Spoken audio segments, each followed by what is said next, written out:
తెలంగాణ పత్రాలకు సంబంధించి మీ party MLC అంటే lip పెట్టిన పరిస్థితి కనపడుతుంది. చెత్తపుట్టలో యారెడ్డి సంబంధించిన ఇది సర్వే అని చెప్పేసి కూడా మాట్లాడుతున్నారు. నిజంగా ఎంత దుర్మార్గంగా మాట్లాడుతున్నారంటే ఇప్పటి వరకు దేశంలో బీసీ కులగణన 1931 తర్వాత ఏది సోషియో ఎకనామిక్ సంబంధించి బ్రిటిష్ కాలంలోనే జరిగింది. ఆ తర్వాత అఫీషియల్గా అథెంటిక్గా ఉన్న కులగణన ఏదైనా జరిగిందంటే ఇప్పుడే జరిగింది.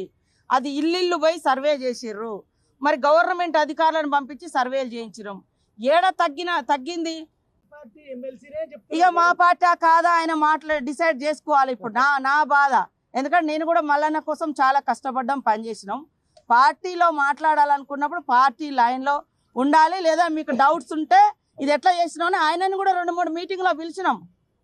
నేనే కదా పంచాయతీరాజ్ శాఖ మినిస్టర్గా ఉన్నప్పుడు కూడా ఉండిగా ఆయనను కూడా 2-3 మీటింగ్లకు వచ్చిండు.